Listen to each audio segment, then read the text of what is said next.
Hello दोस्तों, मैं आपका अपना विकास कुमार एजुकेशनल चैनल एम ओप एजुकेशन में आपका स्वागत करता हूं। और आज हम देखेंगे आईपीएससी नामकरण को आगे बढ़ाते हुए कुछ हाइड्रोकार्बन एल्केनों के आईपीएससी नाम।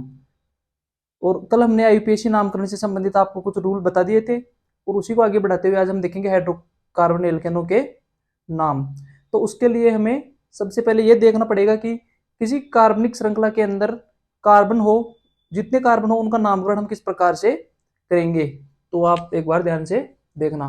यदि हमारे पास कार्बन श्रृंखला के अंदर एक कार्बन हो तो उसके लिए क्या लिखेंगे? मेथ। दो कार्बन हो तो उसके लिए क्या लिखेंगे? एथ। तीन कार्बन हो उसके लिए क्या लिखेंगे? प्रोप।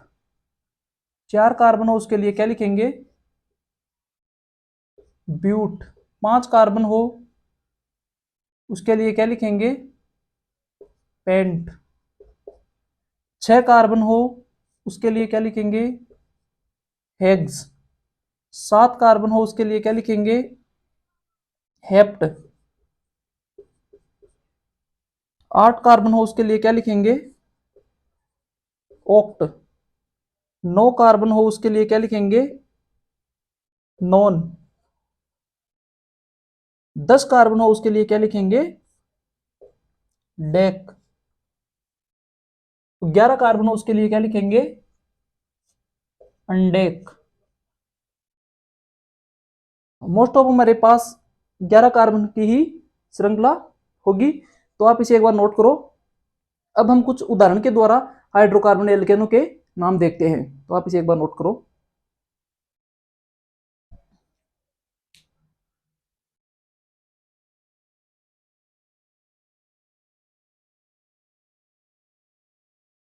ठीक है दोस्तों, आपने नोट कर लिया होगा। अब हम कुछ उदाहरण देखते हैं।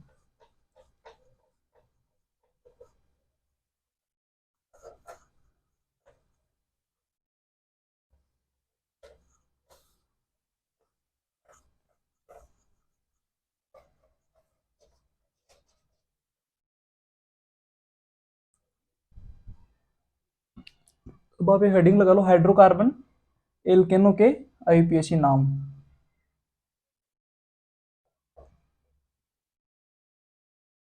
हाइड्रोकार्बन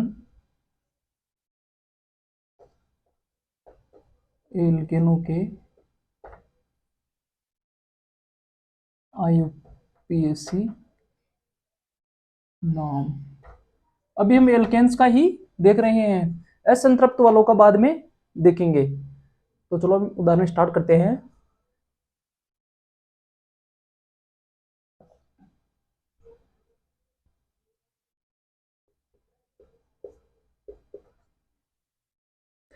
सबसे पहले हम सिंपल उदाहरण ले लेते हैं एक।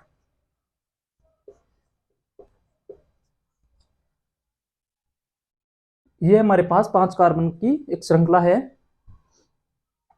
तो इसका नाम क्या होगा? पेंटेन।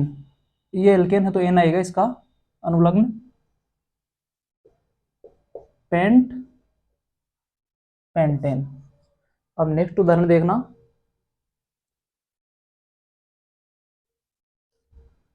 यानी एल्केन्स के अंदर अनुलग्न क्या लगता है? अनुलग्न क्या लगाएंगे इनके अंदर? एन। और एल्किन और एल्काइन के अंदर वो आपको नेक्स्ट क्लास में या जब भी वो उनका नामकरण आएगा तब मैं बता दूंगा। नेक्स्ट उदाहरण देखना।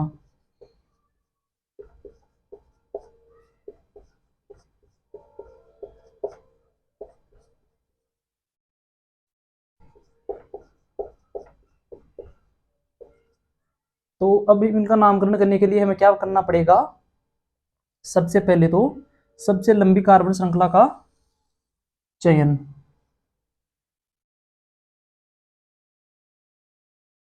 इस श्रृंखला का चयन कर लिया। अब इसके बाद हमें इनका अंकन करना पड़ेगा, और अंकन इस प्रकार से करेंगे कि जो सब्स्टिट्यूट ग्रुप जुड़ा हुआ है उसको सबसे कम अंक मिले। तो इधर से हम अंकन करते हैं एक बार। एक, दो, तीन, चार, पांच, छह। और एक बार इधर से करते हैं। एक, 2 3 4 5 6।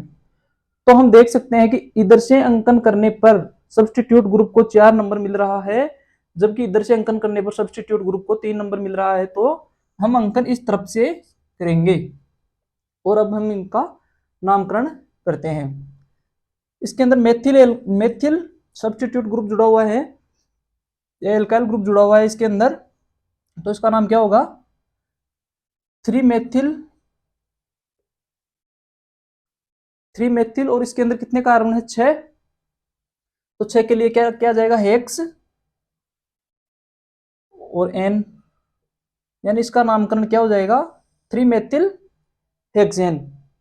एक उदाहरण आप और देखो।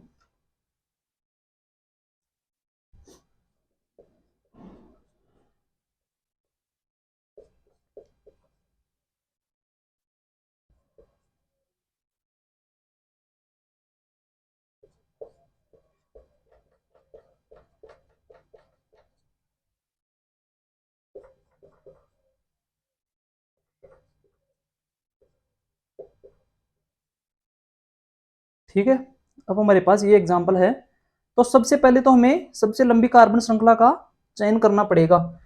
तो हम सबसे पहले लंबी कार्बन श्रृंखला को चयनित करते हैं। इसके बाद हमें इसका अंकन करना पड़ेगा। तो हम अंकन एक बार दोनों तरफ से करते हैं।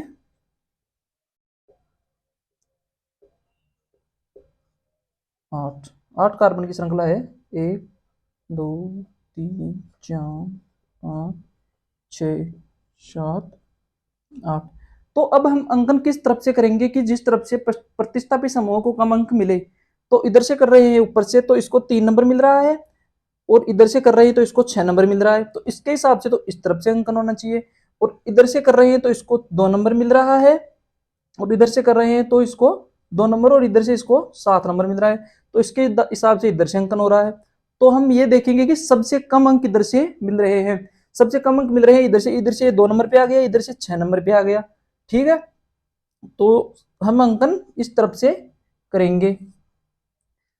ठीक है, अब हम इसका नामकरण करते हैं। नामकरण के अंदर हमारे पास दो अलग अलग एल्काइल ग्रुप जुड़े हुए हैं। एक तो है एथाइल, एथिल, और एक क्या है? मेथिल। तो हम अब इनका नामकरण किस प्रकार से करेंगे? हमारे पास अंग्रेजी वर्णमाला के अनुसार बताया था मैंने आपको नियम के अंदर कि जिस जो अंग्रेजी वर्णमाला क्रम में पहले आता है तो उसको पहले लिखा जाता है, और जो बाद में आता है उसको बाद में लिखा जाता है। तो इसका नामकरण क्या होगा? 6 एथिल, 6 एथिल, 6 एथिल, ये कितने नंबर पे? 7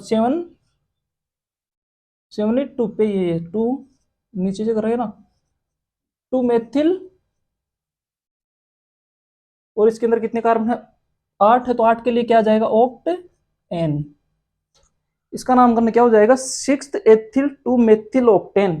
ठीक है, आप इसे एक बार नोट करो, और उदाहरण बताता हूं मैं आपको बाद में।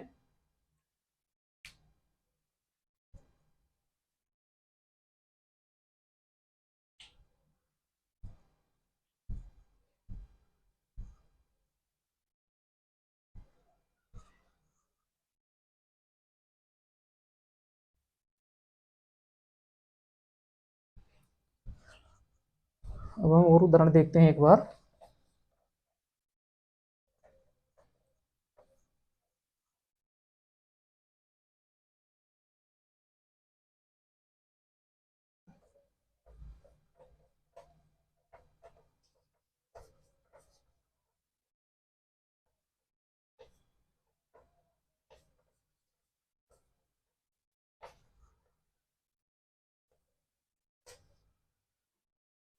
नेक्स्ट एग्जाम्पल देखना, आप 3 उदाहरण देख लिए हमने, 4 नंबर देखना अब।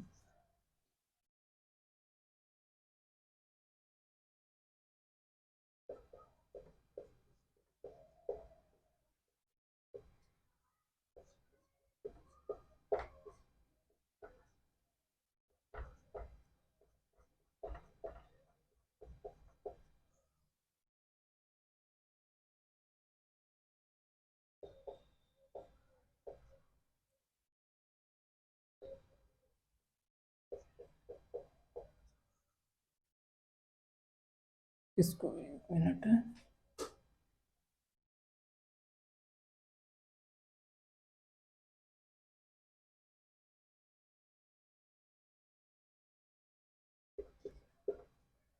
ठीक है, हमारे पास ये कार्बनिक यौगिक है। तो इसका नामकरण हम किस प्रकार से करेंगे? तो सबसे पहले हमें सबसे लंबी कार्बन श्रृंखला का चयन करना पड़ेगा। तो हमारे सबसे लंबी कार्बन श्रृंखला ये वाली हो जाएगी।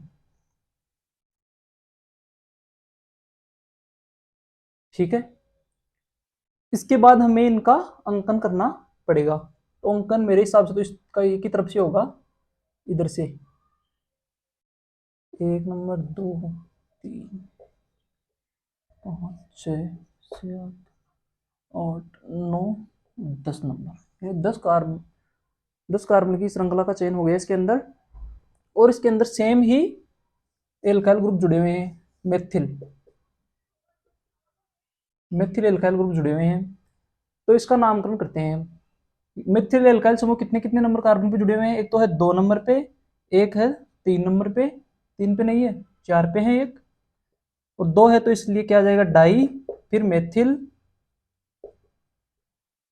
और 10 कार्बन की श्रृंखला है तो क्या आ जाएगा? डेक, और एल्केन है तो एन। ठीक है, तो इसका नाम क्या हो जाएगा? 2,4 डाई मेथिल डेकेन। एक एग्जाम्पल और देखना, एग्जाम्पल नंबर 5।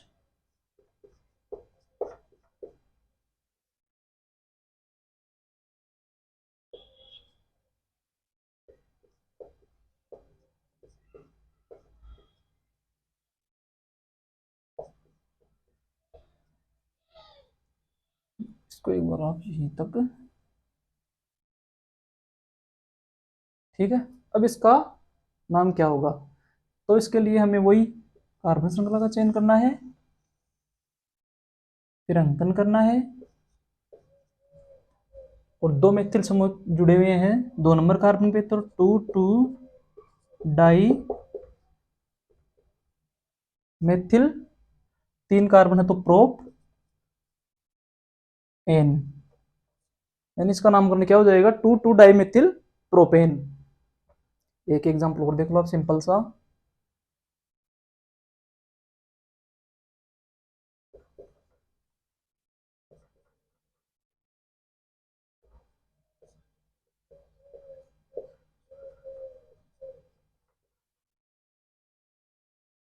ठीक है, अब इसके अंदर हमें सबसे पहले लंबी कार्बन श्रृंखला का चयन करना पड़ेगा, फिर अंकन करना पड़ेगा। अंकन हमने कर लिया, और वो मेथिल समूह कितने नंबर कार्बन पे जुड़ा हुआ है? 3 नंबर पे, तो 3 मेथिल, एक ही है इसलिए कुछ नहीं लगाएंगे। 3 मेथिल, 5 कार्बन की श्रृंखला है तो क्या जाएगा? पेंटेन, पेंट, और एल्केन है तो एन। ठीक है, आपको समझ में आ गया होगा। और अब हम देखेंगे कि ये जो प्रतिस्थापी समूह जुड़ा हुआ है, ये जटिल हो, जटिल प्रतिस्थापी समूह हो, तो हम उसका नामकरण किस प्रकार से करेंगे? तो आप इसे एक बार नोट डाउन करो।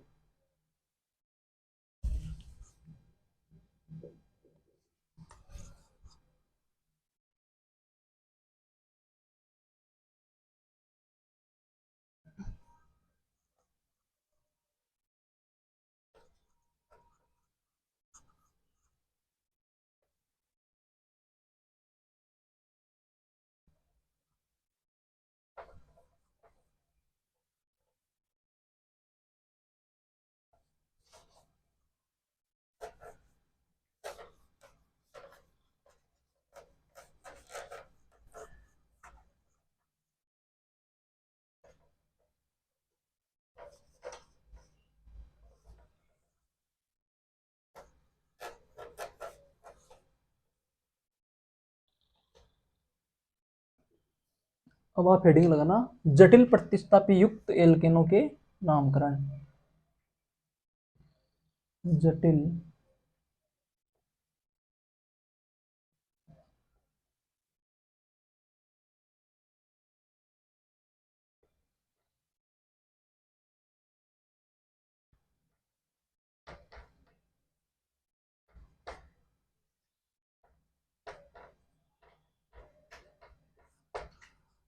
तो हम इसे एक उदाहरण से समझते हैं।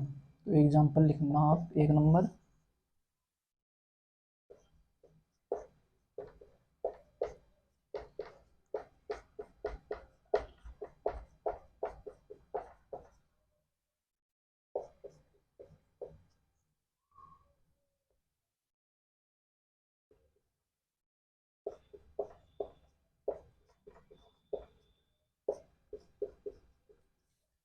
तो हमारे पास अब जटिल प्रतिस्थापी समूह युक्त यौगिक है। तो प्रतिस्थापी यह है। अब हम इसका नामकरण किस प्रकार से करेंगे? तो सबसे पहले तो हमें वही सबसे लंबी कार्बन श्रृंखला का चयन करना पड़ेगा, वही अंकन करना पड़ेगा। ठीक है। अब हम देखेंगे कि ये कितने नंबर कार्बन पे जुड़ा हुआ है, इसके भी अंकन करना पड़ेगा अलग से। और अब देखेंगे कि ये कितने नंबर कार्बन पे जुड़ा हुआ है, ये 4 नंबर कार्बन पे जुड़ा हुआ है। फिर कोष्टक में इसका अलग से नामकरण करना पड़ेगा हमारे को, यानी 1,1 डाई मेथिल, यानी 2 मेथिल समूह जुड़े हुए हैं ना इसके अंदर, तो इसलिए 1,1 डाई मेथिल और 2 कार्बन है, तो एथिल एथेन नहीं करेंगे इसके अंदर, क्योंकि ये आप सोच रहे होंगे कि इसका नाम एथेन आना चाहिए, एथेन नहीं आएगा क्योंकि ये प्रतिस्थापी है, तो यहाँ पे ये लिया आएगा, यानी प्रतिस्थापी है तो इसलिए वाई एल ही लगाया जाएगा। तो ये इसका नामकरण हो गया। और उसके बाद कितने कार्बन है? 7, तो क्या जाएगा? हेप्ट, और एल्केन है तो एन। ठीक है। आप एक उदाहरण और देखना।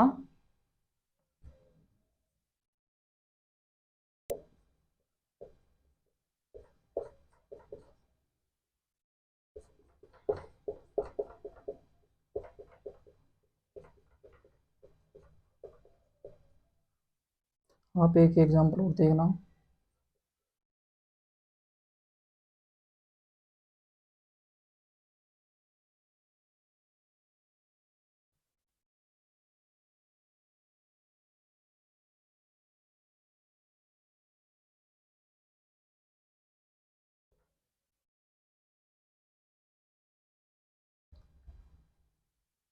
इसके अंदर ये ठीक है ना। आप एक एग्जाम्पल और देखना। सबसे पहले वही सबसे लंबी कार्बन श्रृंखला का चयन करेंगे, उसके बाद उनका अंकन करेंगे।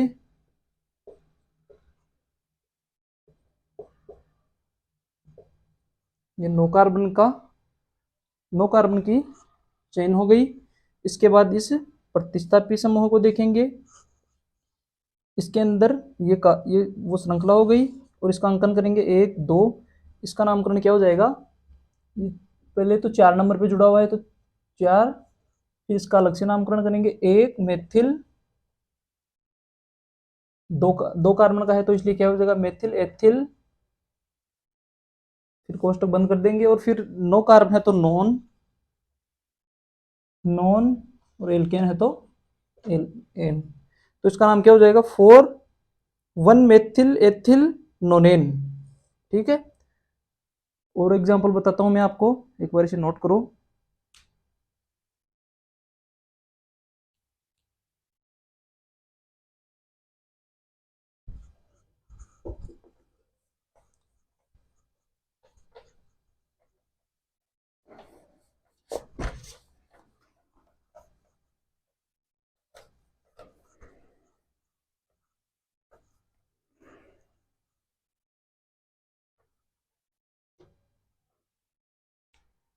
एक एग्जांपल और देखना आप।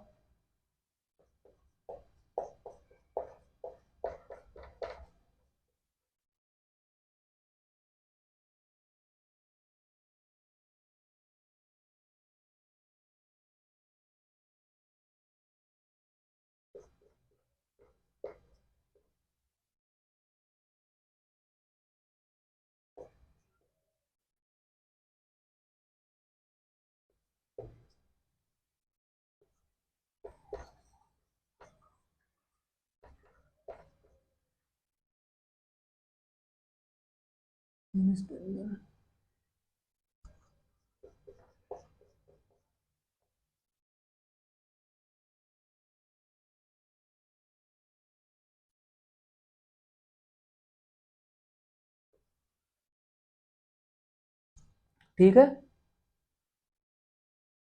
अब हम इसका नामकरण किस प्रकार से करेंगे? तो इसका नामकरण करने के लिए हमें सबसे पहले तो अंकन करना पड़ेगा। 2 3 4 5 6 7 8, और इधर से भी अंकन करते हैं। 2 3 4 5 6 7 8। अब हम देख रहे हैं कि ऊपर से अंकन कर रहे हैं तो इसको 5 नंबर मिल रहा है, और नीचे से अंकन कर रहे हैं तो इसको 5 नंबर मिल रहा है। तो ऐसी स्थिति में क्या करेंगे? जब एक जब जटिल प्रतिस्थापी युक्त यौगिक व सिंपल प्रतिस्थापी को समान अंक मिले, तो अंकन अंकन के लिए हमें प्राथमिकता उसको देनी पड़ेगी जिधर से जटिल प्रतिस्थापी समूह को कम अंक मिले, तो हमें अंकन इधर से करना पड़ेगा। तो अब हम लिखते हैं 5 मेथिल, फिर लिखेंगे 4 नंबर पे जटिल वाला जुड़ा हुआ है। अब हम इसका अलग से नामकरण करते हैं। 1 2 1 मेथिल एथिल, फिर कितने कार्बन की श्रृंखला? ये 8, तो 8 के लिए क्या हो जाएगा? ऑक्ट, और एल्केन है तो एन। ठीक है।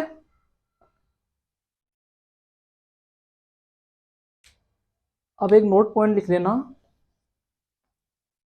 जब एक समान 2 या 2 से अधिक जटिल प्रतिस्थापी समूह कार्बनिक श्रृंखला के अंदर जुड़े हुए हैं तो उनके लिए कुछ अनुलग्न यूज में लिए जाते हैं। तो उसके लिए क्या लिखना पड़ेगा?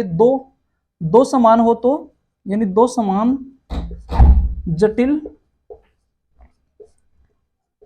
प्रतिस्थापी हो तो, दो समान जटिल प्रतिस्थापी हो तो उनके लिए 20 का प्रयोग करेंगे। 3 समान जटिल प्रतिस्थापी समूह तो उनके लिए 30, ठीक है। और 4 समान जटिल प्रतिस्थापी समूह तो उनके लिए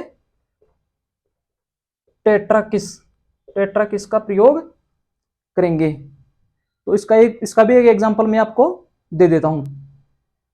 उसके बाद ये एक बार कंप्लीट हो जाएगा, वो कल हम देखेंगे बाद में चक्रीय यौगिकों में अंदर आईयूपीएसी नामकरण। तो आप एक बार इसका भी एक उदाहरण देख लो।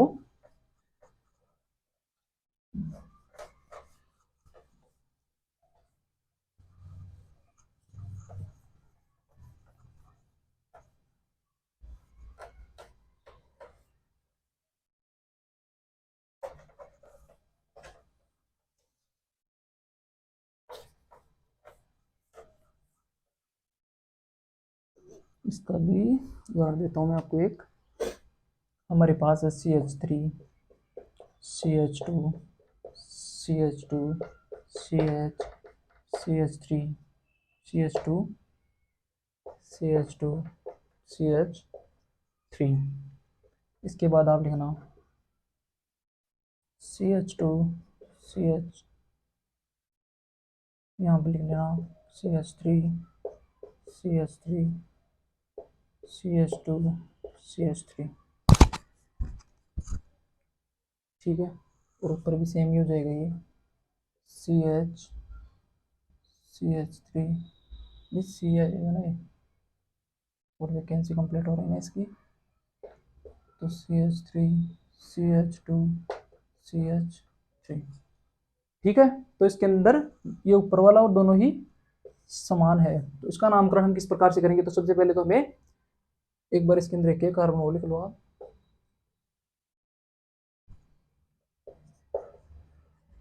ये हमारे पास एक यौगिक है, तो वो इसका नामकरण करने के लिए सबसे पहले तो हमें सबसे लंबी कार्बन श्रृंखला का चयन करना पड़ेगा। तो ये हमारे पास सबसे लंबी कार्बन श्रृंखला हो गई। अब हमें इसका अंकन करना पड़ेगा। 1 2 3 4 5 6 7 8 9 कार्बन का ये हो गया। अब हमें इसका नामकरण देखना होगा। 1 2 3, तो इसका नामकरण किस प्रकार से हो जाएगा? ये 2 है, 2 के लिए क्या लगाना पड़ेगा? पहले तो कितने नंबर पे है? 5 5 20, ठीक है। 5 20 1 1 di methyl propyl 1,1 di methyl propyl. और इसके अंदर कितने कार्बन है? 9, तो 9 के लिए क्या हो जाएगा? नॉन, और एल्केन है तो एन। तो इसका नामकरण क्या हो जाएगा? 5bis 1,1 di methyl 1,1 di methyl, और इसका नाम क्या हो जाएगा? प्रोपिल, और इसका नामकरण क्या हो जाएगा? नोनेन। ठीक है, तो हम नेक्स्ट क्लास के अंदर देखेंगे चक्रीय यौगिकों का आईयूपीएसी नामकरण। तो आप इसे एक बार नोट कर लो।